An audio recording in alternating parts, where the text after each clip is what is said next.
감사한 내용을 먼저 나눕니다. 지난주 오예배 때 양육 수료식이 있었습니다. 볼 때마다 감동이 있었는데요. 특별히 새로 오신 우리 부목사님이 보는데 가슴이 찡했다고 그런 고백을 하더라고요. 사실 1년 동안 양육을 받는 게 쉽진 않아요. 그런데 간증을 들어보면 정말 양육이 필요하다는 걸 느끼고요. 특별히 마지막에 화관을 쓰고 축하를 받는 모습 보면서 야, 저런 걸 어디서 봤냐 이런 생각이 들어요. 여러분 안 받은 분들 꼭 양육받고 수료하는 기쁨이 있었으면 좋겠습니다. 수고하신 분들에게 감사의 말씀을 전합니다. 두 번째는 월요일 날 기쁨의 전도대 수련회가 있었습니다. 저는 담임 목사지만 제가 신경 쓰지 않고 우리 전도대가 알아서 준비하고 진행하고 또 잘 다녀와서 또 전도하기를 결단하는 모습을 볼 때 정말 감사하다. 우리 교회에서 꿈꾸는 게요, 담임 목사가 다 하는 게 아니라 모든 성도가 자기 역할을 하는 게 진짜 교회입니다. 그걸 꿈꾸는데 우리 전도대가 잘해줘서 감사하고요. 뒤에서 기도해 준 분들에게도 감사를 드립니다. 세 번째로는 이 명절이 올 때마다 제가 기도하는 게 있어요. 하나님, 이번에도 큰 어려움 없이, 큰 사건 사고 없이 지나게 해주십시오. 왜냐하면 교육자들이 자기 집에 먼데 지방에 가거든요. 그런데 일이 생기면 와야 되기 때문에 가능하면 일이 안 생겼으면 좋겠다라고 그렇게 기도하는데, 이번 명절에도 특별한 일이 없이 지나가게 되는 것을 감사하게 생각합니다. 기도해 주셔서 감사합니다. 자, 이제 오늘 제목을 보겠습니다. 오늘 제목이 뭡니까? 8가지 행복입니다. 할아버지하고 손자하고 대화를 나눴습니다. 손자가 말합니다. 할아버지, 복 많이 받으세요. 할아버지가 손자에게 물었습니다. 복이 뭔데? 좋은 거요. 좋은 게 뭐냐? 그랬더니 이 손자가 말하기를 얼굴을 보고 하하 웃으며 사는 거예요. 아이가 생각하는 행복이란 것, 복이란 것이 다른 게 없어요. 얼굴을 보고 하하 웃으며 사는 것이다. 어떻습니까? 여러분 집은 얼굴을 보며 하하 웃습니까? 볼 때마다 인상을 쓰십니까? 이번 명절에 어떻게 지내고 계십니까? 그리고요, 여러분이 생각하는 행복은 어떤 것입니까? 의외로 우리가 새해 복 많이 받으세요, 행복하세요 말하지만 행복이 뭡니까? 복이 뭡니까? 라고 물으면 정답을 이야기하기가 쉽지 않습니다. 그런 가운데 우리 교회 집사님 한 분이 있습니다. 염성철 집사님이라고. 교장 선생님하고 장학서 하시고 본인이 책을 하나 쓰셨어요. 아마 가정마다 한 권씩 나눠드렸으니까 보셨을 텐데, 특별히 그 책의 제목이 뭐냐면 건강과 기쁨을 주는 행복의 문이에요. 우리 집사님이 행복에 관한 내용들을 자료를 잘 수집해서 아름다운 책을 만들었어요. 보면 볼수록 아주 귀한 책입니다. 그 내용을 잠깐 들여다보면요, 이 행복에 관한 7개의 문이 있는데, 첫 번째는 정신적 건강과 행복의 문, 두 번째는 육체적 건강과 행복의 문, 세 번째는 영적 건강과 행복의 문. 처음 1, 2, 3번이 건강에 대한 거예요. 실제로 내용도 그 육체적 건강에 대한 내용을 많이 쓰셨더라고요. 여러분 한번 꼭 참고하시면 좋겠는데요. 네 번째는 물질의 소유와 행복의 문, 물질의 성과 행복의 문, 더불어 사는 행복의 문, 성취의 기쁨과 행복의 문, 그리고 마지막 행복한 죽음의 문이에요. 7개를 하셔서 참 감사해요. 왜냐하면 오늘 우리는 8개를 할 건데 겸손하게 7개를 하셨기 때문에 감사해요. 근데 사실은 우리 집사님이 내용을 적은 것들은 성경에 있는 내용이 아니라 일반적인 사회에서 말하는 행복에 이르는 비결이라고 말할 수 있겠죠. 저는 오늘 성경에서 말하는 행복에 대해서 한번 나누려고 합니다. 그래서 세상에서 말하는 행복과 성경에서 말하는 행복은 조금 달라요. 그 차이점을 여러분이 빨리 깨달을수록 신앙생활이 풍성합니다.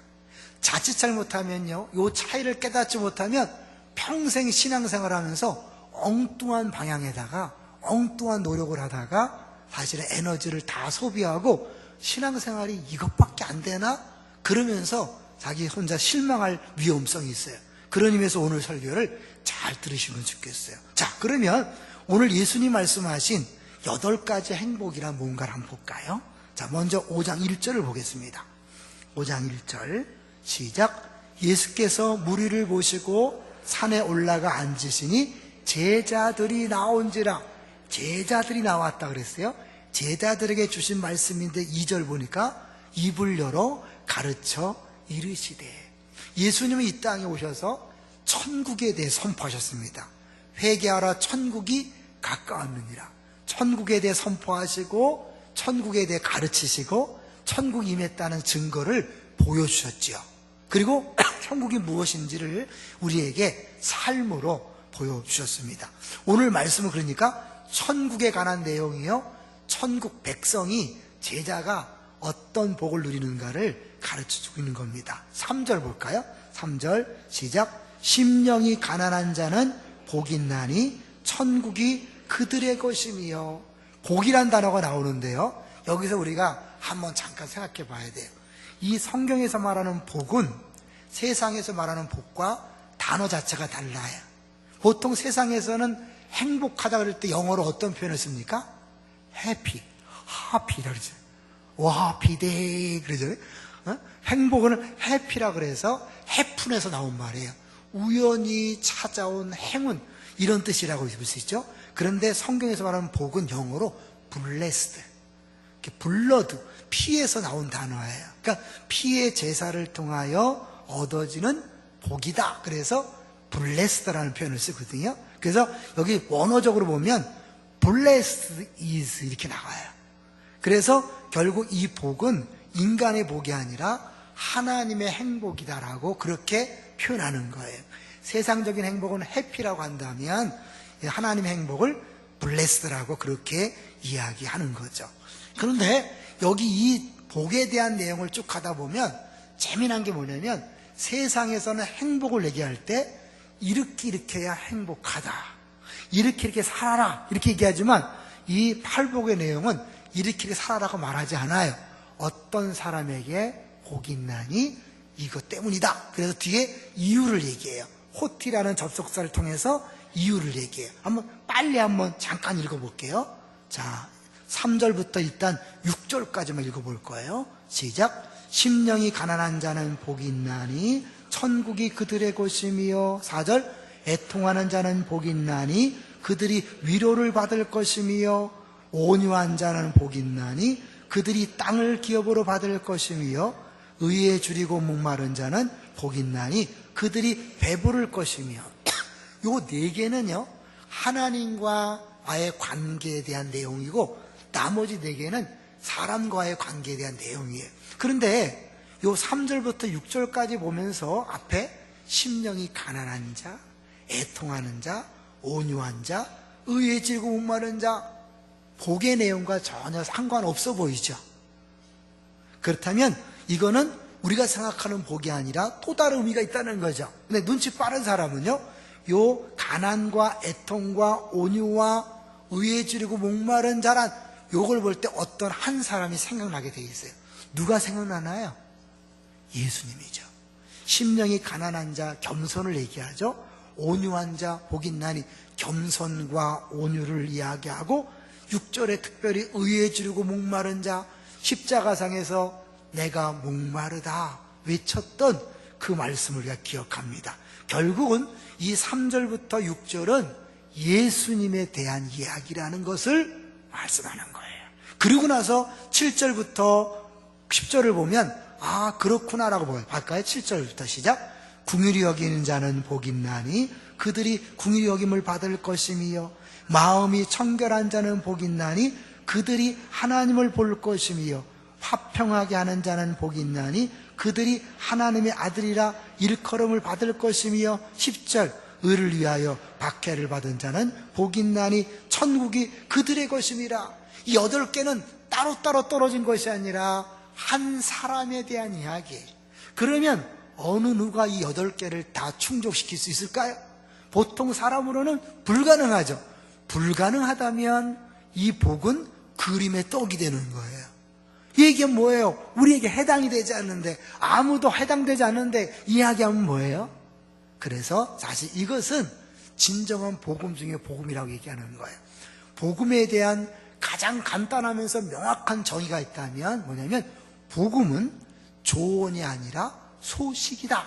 많이 얘기했죠. 복음은 조언이 아니라 소식이다. 이 행복에 대해서 얘기하면서 세상에서는 어떻게 해요? 행복에 이르는 비결. 그래서 뭐뭐 해야 행복하다. 어떻게 해라. 그래서 조언을 주는 거예요. 근데 문제는 그 조언대로 할 수 없어서 행복하지 못하는 거죠. 그 세상은 다 조언을 주는 거예요. 이렇게 살아라. 이렇게 살아야 한다. 모든 종교가 다 이렇게 살라고 얘기해요. 기독교는 뭐라 그래요? 너희들이 사는 게 아니라 이미 예수님이 그렇게 사셔서 너희에게 그 복이 주어졌다. 소식이란 말이에요. 내가 열심히 믿어서 열심히 노력해서 기도해서 복을 따내는 게 아니라 예수님께서 그런 삶을 사셨기 때문에 너에게 이미 복이 임했다.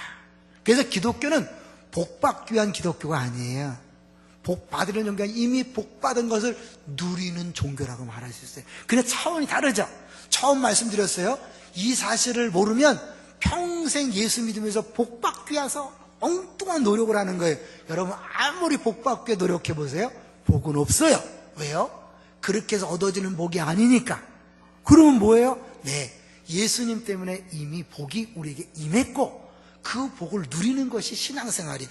요 방향이 잘못되면 평생 복을 주세요, 복을 주세요 기도하고 애쓰고 노력한 다음에 이게 뭡니까? 그게 끝나는 거예요. 자, 이제 요거를 더 여러분 이해하기 쉽게 해서 시편 1편으로 가볼게요. 시편 1편. 성경 찾기 어려운 분들은 우리 화면에 나오니까요. 시편 1편. 자, 1절부터 3절까지만 읽을게요. 먼저 1절만 읽습니다. 시작. 복 있는 사람은 꾀를 따르지 아니하며 죄인들의 길에 서지 아니하며 오만한 자들의 자리에 앉지 아니하고. 잠깐 멈추세요. 시편이 150편인데 1편에 복 있는 사람에 대해 얘기한다. 뭔가 의미심장하죠. 근데 이 복 있는 사람이 복수가 아니라 단수예요. 그 마태복음은 복수를 얘기하지만 단수예요. 한 사람을 얘기하는 거예요. 그런데 여기 표현과 산상순의 표현이 똑같아요. 저기도 여기 보면 복 있는 사람, 여기는 히브리지만 blessed is man. 신약성경 산상순은 blessed are 이렇게 나가요. 똑같이 blessed 그 다음에 비동사 이렇게 똑같은 형식을 취한다는 것은 시편 1편과 산상순의 팔복이 직접적인 연관이 있다는 거죠. 자, 그러면 다시 복 있는 사람은 아니하고 2절 시작. 오직 여호와의 율법을 즐거워하여 그의 율법을 주야로 묵상하는도다. 하나님의 말씀을 즐거워한대요. 그리고 그걸 주야로 묵상한대요. 그런 사람에게 주어진 복이 뭐냐면요, 우리가 제일 좋아하는 만사형통의 복의 3절을 보겠습니다. 3절 시작. 그는 시냇가에 심은 나무가 철을 따라 열매를 맺으며 그 잎사귀가 마르지 아니한 같으니 그가 하는 모든 일이 다 형통하리로다. 모든 일 만사 형통하리로다. 입춘대길 만사형통 많이 들어갔던 거죠. 만사형통을 성경이 약속하는데 누구에게 그런 복이 있다고요? 2절 다시 보세요. 심각하게 다시 보셔야 돼요. 조건이 너무너무 까다로워요. 2절 시작. 오직 여호와의 율법을 즐거워하여 그의 율법을 주야로 묵상하는도다. 하나님 말씀을 즐거워하고 밤낮으로 그 말씀만 묵상한다는 게 뭐냐면요, 입에서 중얼중얼 되는 거예요. 소가 풀을 뜯어서 대새김질할 때 계속 오물오물하는 것처럼 쉬지 말고 하나님 말씀을 입에서 계속 고백하는 거예요. 이런 사람이 있을까요? 이 세상에 이렇게 할 수 있는 사람이 있을까요? 없어요. 단 한 사람도 없어요. 그러면 이 만사형통의 복은 그림의 떡이 되는 거예요. 성경에 써 있으면 뭐예요? 이렇게 살 수 있는 사람이 없는데, 그런데 이렇게 사는 분이 한 분 이 땅에 오셨죠. 누구예요? 잘 아시는 것처럼 예수 그리스도. 예수님은 일평생 자기가 하고 싶은 말을 하지 않았어요. 자기가 원하는 행동을 하지 않았어요. 처음부터 마지막까지 온전히 100% 하나님에게만 집중하고 하나님의 생각과 뜻에 따라 사셨어요. 그래서 하나님이 그를 의인이라고 얘기하는 거예요. 의인에 대한 얘기죠. 하나님 수준에 딱 맞는 거죠. 기준에 100% 합격된 거예요. 그렇기 때문에 예수님은 만사 형통의 주인공이에요. 그 예수님이 우리와 어떤 연관이 있죠? 영접하는 자, 곧 그 이름을 믿는 자들에게는 하나님의 자녀가 되는 권세를 주셨으니, 영접한다는 건 내 마음속에 오시는 거예요. 나와 연합이 되는 거예요. 내가 그리스도와 함께 십자가에 못 박히고 함께 부활하고 함께 승천하는 거잖아요. 그래서 하나님이 예수님에게 이는 내 사랑하는 아들이여 내 기뻐하는 자라고 말씀하신 내용이 우리에 대한 고백이 되는 거예요. 왜? 나는 하나님이 기뻐하실 만한 행동을 하지 못해요.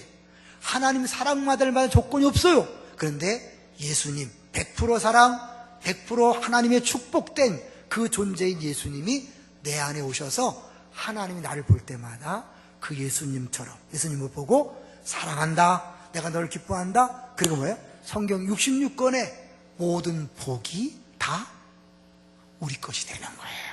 할렐루야. 그러면 이런 진리로 다시 산상수로 가면 어떻게 해요? 이 산상수훈이 예수님에 대한 거라면, 그 예수님이 완벽한 복덩어리시고 복의 존재라면, 그 예수님이 우리에게 오심으로 우리는 이 8가지의 복을 이미 받은 줄로 믿습니다. 할렐루야. 여러분, 이 방향성을 잊어버리면 안 돼요.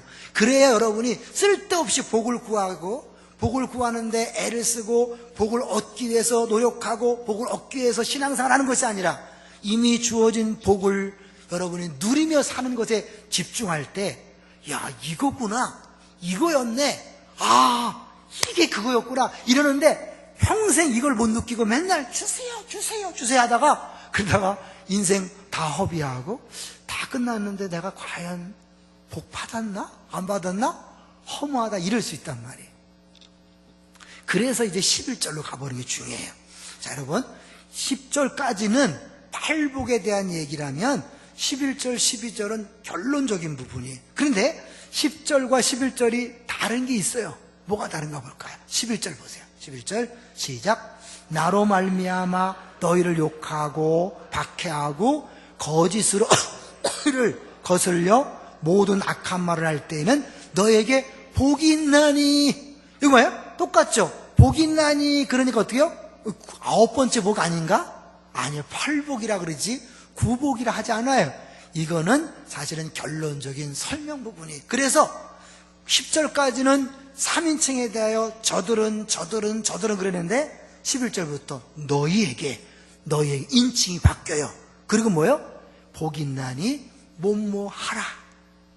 8개의 복을 내게 할 땐 뭐뭐하라 소리 하지 않았어요. 조언이 아니니까. 이미 주어졌기 때문에 너에게 주어진 것을 그냥 선포하는 거예요. 그런데 11절에서 뭐예요? 11절, 12절은 복이 있나니 뭐뭐하라.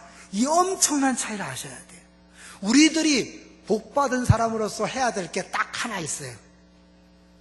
심령이 가난해지기 위해서, 애통하기 위해서 온유하게 노력하는 것이 아니라, 그거는 예수님 우리 안에 모셨을 때 내가 나를 부인하고 십자가를 못 박고 자꾸 나를 부인하면 내 안에 계신 예수님이 드러나면 자연스럽게 심령이 가난한 자요, 애통하는 자요, 온유한 자 드러나게 돼 있어요. 그럼 우리가 의지적으로 해야 될 게 뭐냐?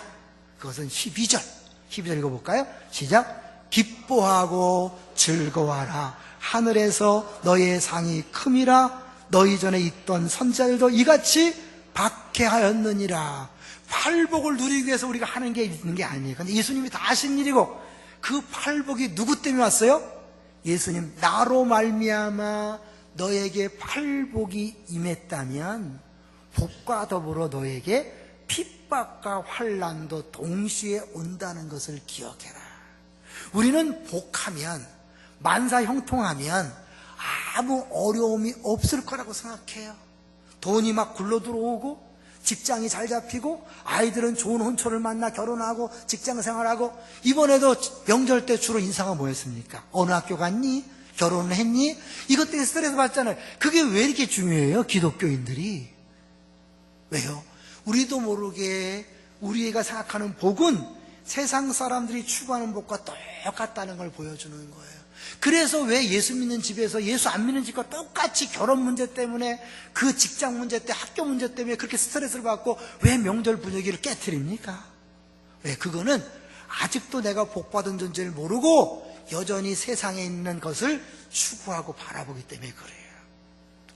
파랑새라는 희곡이 있어요. 이거는 이제 외국 사람이 진 건데, 이 나중에 한번 여러분이 기회 있으면 읽었으면 좋겠어요. 두 아이가 크리스마스 전날 꿈을 꿔요. 근데 파랑새를 찾아서 막 떠나는, 파랑새 뭔지 알죠? 꿈의 그런 새잖아요. 파랑새를 막 찾아 떠나다가 결국은 꿈을 깨서 깨달은 게 뭐냐면, 자기들이 찾던 파랑새가 자기 집에 있는 비둘기였다는 걸 알게 되는 거예요. 그래서 이건 뭐냐면, 어른들에게 쓸데없이 파랑새를 쫓아다니지 말아라. 네 가까이에 행복이 있다는 것을 가르쳐주는 교훈적인 희곡이에요. 이거를 이제 기독교적으로 성경적으로 드라마한 것이 또 있었어요. 거기 보면 이제 막달라 마리아가 주인공으로 등장하는데, 그 막달라 마리아 아시잖아요. 창녀였고 정말 가장 불행하고 가장 고통스러운 인생을 살았던 여인이었는데, 그가 예수님을 만나면서 진짜 행복을 알게 돼요. 그러니까 그에게서 파랑새는 예수님이었던 거예요. 수많은 남성이나 돈이 아니라 예수님이 그의 파랑새였다는 것을 이제 그게 각색해서 한 거죠. 근데 그 막달라 마리아가 그 드라마에서 뭐라고 고백하는가? 그건 이렇게 고백하고 있어요. 예수님은 내가 전에 알지 못한 행복을 가져다 주셨습니다. 그리고 예수님을 가까이 하는 모든 자들은 잠에서 막 깨어난 어린아이처럼 행복해질 수 있답니다. 행복을 어디다 비유했냐면, 잠에서 막 깨어난 어린아이. 그 잠에서 막 깨어난 어린, 잠을 충분히 자고 만족한 상태 속에서 딱 눈을 떴는데 엄마가 빙그레 보고 있을 때, 그 아이에게 무슨 걱정, 무슨 염려, 무슨 스트레스가 있겠어요? 이 아이에게는 엄마만 있으면 끝이에요. 동의하시나요? 다른 거 필요 없죠. 태풍이 불든 지진이 나든 가난하든 궁핍하든 그 엄마만 있으면, 그 엄마가 보호자요, 구원자요, 해결자이기 때문에 아무 걱정이 없는 거예요. 우리에게, 아이에게 엄마가 그런 존재라면 우리 믿는 사람에게 누가 그런 존재죠? 예수님이죠. 주는 그리스도시요, 살아계신 하나님의 아들이라는 고백은 그분이 구원자요, 해결자요, 모든 것을 다 해주시는 분이란 그런 뜻이에요. 다른 돈이 구원자가 아니라, 건강이 구원자가 아니라, 칭찬이, 명예가 구원자가 아니라 예수님이 나의 구원자이기 때문에 주는 그리스도시오라고 고백하는 순간 기독교인들은 뭐예요? 다시 제자리에서 그렇지, 쓸데없이 걱정했지, 염려했지, 불안해했지, 다시 평안을 찾는 거예요. 그 아이가 엄마의 얼굴을 보는 순간 기뻐하고 만족해하는 것처럼 우리가 그 예수님만 있다면 뭘 두려워하겠어요? 근데 그 예수님이 지금 어디 계신다고요? 저기 멀리 있어서 삐삐 쳐야 오시는 분이 아니란 말이에요. 핸드폰을 쳐오는 게 아니에요. 그분은 우리 안에 계셔요. 믿습니까? 이게 이론이 아니에요. 여러분 실제예요. 여러분 안에 계세요. 여러분을 잊을 수도 없고, 여러분을 버릴 수도 없고, 여러분을 외면할 수도 없어요. 그분이 여러분 안에 계신데 뭘 두려워하십니까? 뭘 염려하십니까? 근데 우린 자꾸요, 속아. 세상에서 선전을 통하여 옷 선전을 하면서 이 옷을 입어야 행복하다 계속 심어주는 거죠. 스테레오 효과 있죠? 응? 계속해서 방송용으로 옷, 신발을 선전하면서 이 신발을 신어야만 행복하고, 이 음식을 먹어야만 행복하고, 여기를 그게 계속 광고 효과잖아요. 그걸 계속 보면서 우리는 그걸 해야만 된다고 생각해. 그래서 그게 있어야 행복한다고 속는 거예요. 내가 주어진 어마어마한 것을 잊어버리고 파랑새를 쫓는 어리석은 인생이 되는 거예요. 이게 바로 파랑새 증후군이. 신앙생활도 파랑새 증후군처럼 하는 사람이 있어요. 하나님이 이미 다 주셨음에도 불구하고 여전히 주님 대박, 내가 로또를 하나 살 테니까, 내가 이 되면 내가 먹고 살자는 게 아닙니다. 건축헌금 그러지 마세요. 안 드려도 괜찮아요. 여러분이 이미 주어진 것으로 감사하고 기뻐하세요. 그게 교회를 하나 세우는 것보다 여러분을 통하여 예수님의 모습이 드러납니다. 할렐루야. 근데 우리는 자꾸 어떻게 세상적인 것을 추구한단 말이에요. 이스라엘 백성이 애굽을 나왔을 때 행복했을까요? 불행했을까요? 애굽의 노예 생활을 하다가 자유롭고 구원을 받았어요. 그거보다 큰 행복이 어디 있어요? 그런데 이 이스라엘 백성들은요, 광야에서 입만 벌리면 불평했어요. 입만 벌리면 원망했어요. 왜 그럴까요? 자기에 주어진 어마어마한 구원의 기쁨보다는 애굽에서 노예였지만 잘 먹고 잘 살았던 걸 계속 추억하는 거죠. 이게 어리석은 인생이잖아요. 그 잘 먹고 잘 살면 뭐예요? 노예인데, 죽을 인생인데, 여기는 뭐예요? 자유와 기쁨과 평안이 있는 거죠. 근데 사람은 당장에 이 평안보다는 마음, 생육체의 편안을 요구해요.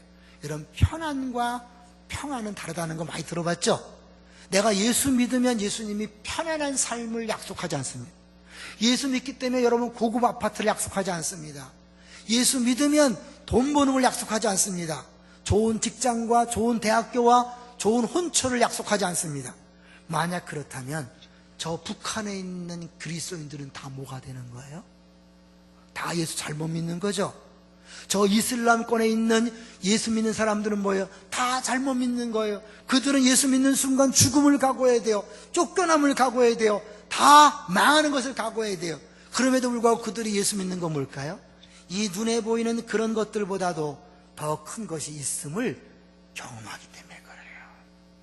이거는 경험하지 않은 사람은 모르는 일이에요. 머리로 아는 게 아니기 때문에. 그들이 그 모진 핍박을 이길 수 있는 건 뭘까요?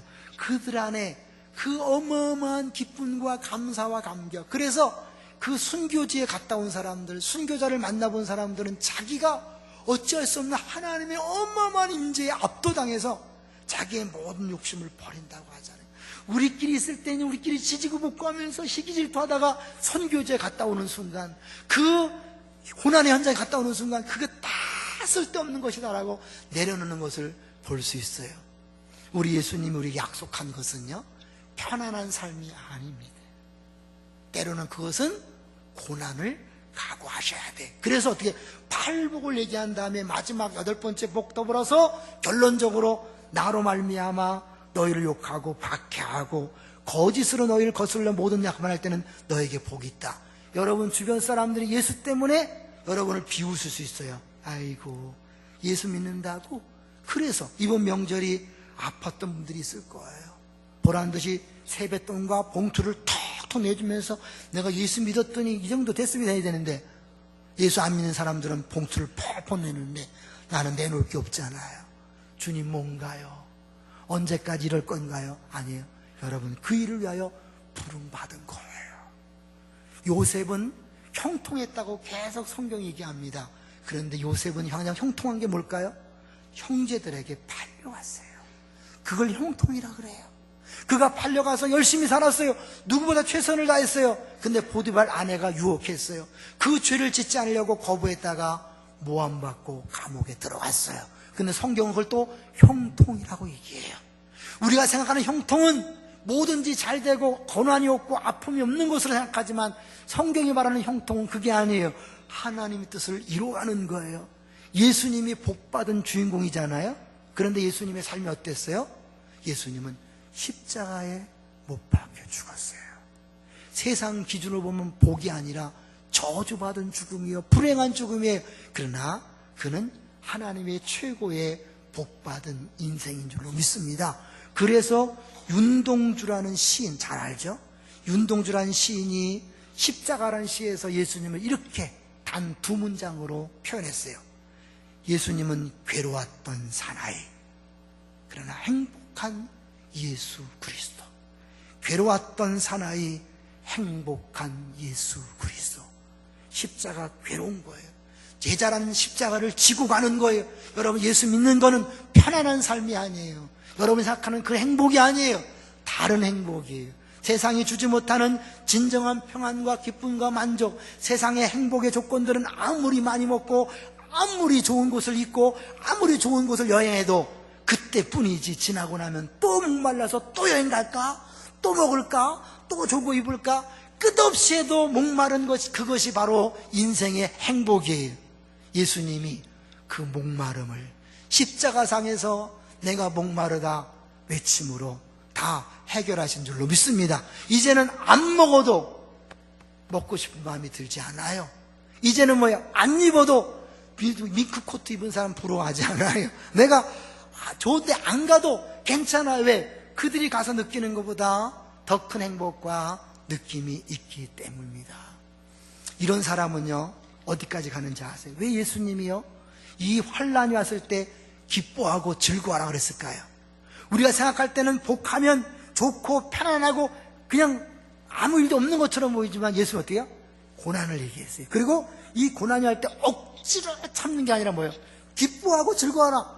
여기서 기뻐하고 즐거워한다면 뭐예요? 여기서는 뭐예요? 그냥 기뻐하고 즐거워하는 거죠. 이 고난과 핍박 속에 기뻐할 수 있다면 내가 아무 일 없는 게 얼마나 기쁜 일이에요. 할렐루야. 여러분, 이 자리에 있는 게 얼마나 행복한 일이에요. 얼마나 기쁜 일이에요. 저 북한에서는 예수 믿고 싶어도 법대로 만들어 못 믿어요. 예배 드릴 수 없어요. 내가 지금 이렇게 평범하게 사는 것이 얼마나 행복한 것인가, 얼마나 기쁜 일인가. 제가 좀 기침을 해도요, 여러분, 기침하면 좀 불편할 뿐이지 그게 나의 행복을 뺏어갈 수 없어요. 여러분, 연로하시면 아픈 거 당연합니다. 그것 때문에 여러분 불행하다고 생각하지 마세요. 그건 자연스러운 거예요. 그 육체는 피곤하고 힘들고 어렵지만, 그래서 기운이 없지만 내 마음속에 이미 주신 기쁨과 감사와 기쁨은 그 무엇으로 빼앗아갈 수 없습니다. 내가 단칸방 지하에 산다 할지라도 몸은 불편해요. 어려워요. 남들은 이상한 눈으로 볼 수 있어요. 그러나 세상 사람 주지 못하는 그 기쁨과 감사와 감격 때문에 오히려 기뻐하고 즐거워하는 거예요. 내가 부자가 돼서 나를 봐라, 하나님이 도우셨다, 이런 것보다는 그 단칸방 지하에서 고통 중에 있는데 거기서 찬송이 울려 퍼지고 웃음소리가 나고 가족끼리 화목한 모습을 볼 때 뭐 때문이냐? 무엇 때문이냐? 예수 때문이다. 이게 진정한 하나님께 영광이요, 하나님께서 우리에게 원하시는 삶인 줄 믿습니다. 그런 사람 약속한 게 못 가볼까요? 12절 보세요. 12절 시작. 기뻐하고 즐거워하라. 하늘에서 너의 상이 큼이라. 너희 전에 있던 선지자들도 이같이 받게 하느니라. 복을 약속하는 게 아니에요. 이미 복은 받았기 때문에 뭘 약속해요? 상을 약속합니다. 영원한 상을 약속합니다. 이미 복을 다 받았기 때문에 세상 사람들을 부러워하지 않아요. 비교하지 않아요. 시기 질투하지 않아요. 아무리 자랑해도 그냥 코웃음 스칠 수 있어요. 그래, 너에게는 그것이 전부겠지만 난 네가 모르는 더 큰 것이 있다. 그리고 이 땅이 전부가 아니야. 영원한 세계가 있어. 이거를 아는 사람, 그 가치를 아는 사람이 이 세상에 초연할 수 있는 거죠. 그런 사람을 누가 함부로 건들겠습니까? 어렵고 핍박 당해도 기뻐하는 사람, 그런 사람은 평범할 때 기뻐하는 건 너무나 자연스러운 거예요. 그럼 물론 잘 먹을 땐 더 기뻐하는 거죠. 맛있다, 맛있어, 이야 정말 좋다, 6월달에 창탐, 야 정말 좋다, 이렇게. 여러분, 그게 전부는 아니지만 이미 기쁨이 있는 사람에게는요, 물 한 잔만 마셔도 야 맛있다, 할렐루야. 그러나 이게 없는 사람은 그 좋은 보약을 먹으면서도 써 뭐 이런, 그냥 복을 누릴지 모르는 거죠. 여러분이 이미 복 받았다는 사실을 아는 사람, 그래서 새해 복 많이 받으세요는 틀린 인사예요. 예수 믿는 사람에게는 복 많이 누리세요. 오늘부터 여러분 인사를 바꾸세요. 복 많이 누리세요. 그런데 한 이야기를 하면서 정리해 보려고 그래요. 이번에 저희도 명절에 가족들이 모였습니다. 아직 제가 직접 손자 손녀를 아직 얻지 못했어요. 그런데 우리 누나의 손자 손녀, 저한테도 손자 손녀죠. 그 누나의 아들이 낳은 둘째가 아들인데 2살짜리예요. 얘가 이제 조금씩 걸으면서 이 돈주머니를 차고 왔더라고. 그래서 이놈이 동전만 보면 거기다 집어넣는 거예요. 그 맛을 알아서 세배를 했어요. 여러분, 동전 줬을까요? 아니죠. 애기지만 지폐를 줬어요. 애가 처음에는 이걸 누라니까 몇 번 넣다가 안 넣어지니까 던져버리더라고요. 동전은 귀하게 여기지만 그 지폐를 가치를 모르니까 던져버려요. 이게 아이예요. 모르니까. 우리가 영적으로 어린아이의 수준일 때는 이 설교를 이렇게 해도 잘 못 알아들어요.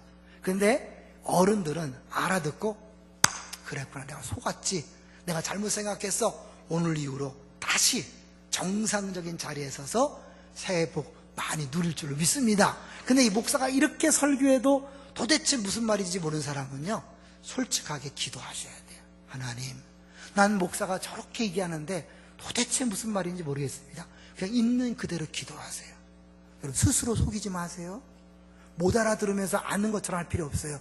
여러분이 목사의 말을 듣고 공감이 된다면, 내가 그동안 가난과 건강과 인간관계와 칭찬과 이런 것 때문에 쓸데없이 에너지를 소비하고 쓸데없이 마음 아파했습니다. 이제 그런 것들은 아무것도 아님을 내가 인정합니다. 그리고 주님 주신 그 복을 누리며 살겠습니다. 나누며 살겠습니다. 섬기며 살겠습니다. 이것이 이해가 되지 않는 분들은 솔직하게 기도하셔야 돼요. 주님, 알게 해주십시오. 저 목사의 설교가 내가 공감이 되게 하시고 머리로 알 뿐만 아니라 실제로 느껴지게 해주십시오. 그런 사람은요, 더 이상 시기, 질투, 경쟁, 더 많이, 더 높이, 더 하는 것에서 자유할 때 그 더 하는 에너지를 다른 곳에 쓰다 보면 그 가정이 천국이 되고 그 패밀리가 천국이 되는 거죠.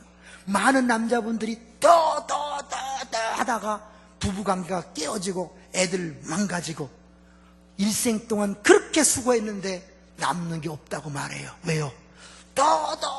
엉뚱한 파랑새를 쫓아서 이상한 신앙생활을 했기 때문에 그런 거죠. 내가 기도 열심히 하고 전도 열심히 하고 봉사 열심히 하면 복 주는 게 아니에요. 이미 주신 복이에요. 그것은 이제 나누고 사랑하고 그럴 때, 여기 8개 예수님의 모습이 내 안에서 드러날 때 나뿐 아니라 내 옆에 있는 사람도 같이 하하 웃으며 사는 아이의 고백이 나오는 거예요. 부부끼리 언제 하하 웃으며 살 수 있을까요? 부모 자녀 간에 언제 웃으며 하하 살 수 있을까요? 더 하는 사람 뭐예요? 남편 돈 더 많이 와, 너 빨리 결혼해, 빨리 좋은 데 취직해, 빨리 공부해, 좋은 대학교 가, 이러면 그 집은 지옥이 되는 거죠. 그러나 이미 다 주셨으니까, 쉬운 얘기로 똥통 대학 가면 어떻습니까? 주님이 나의 길을 아시나니. 결혼 안 하면 어떻습니까? 주님이 나의 길을 아시나니. 가난하면 어떻습니까? 주님 나의 길을 아시나니. 아프면 어떻습니까? 주님 나의 가는 길을 아시나니. 그 예수님 때문에 자유하고 만족하고 기뻐하고, 그래서 이제 싸우고 다투고 경쟁하는 것이 아니라 나누고 베풀고 섬길 때 우리들이 가는 곳마다 이게 바로 천국이구나, 이게 바로 행복이구나. 여러분이 그런 통로가 되시기를 주의 이름으로 축원합니다.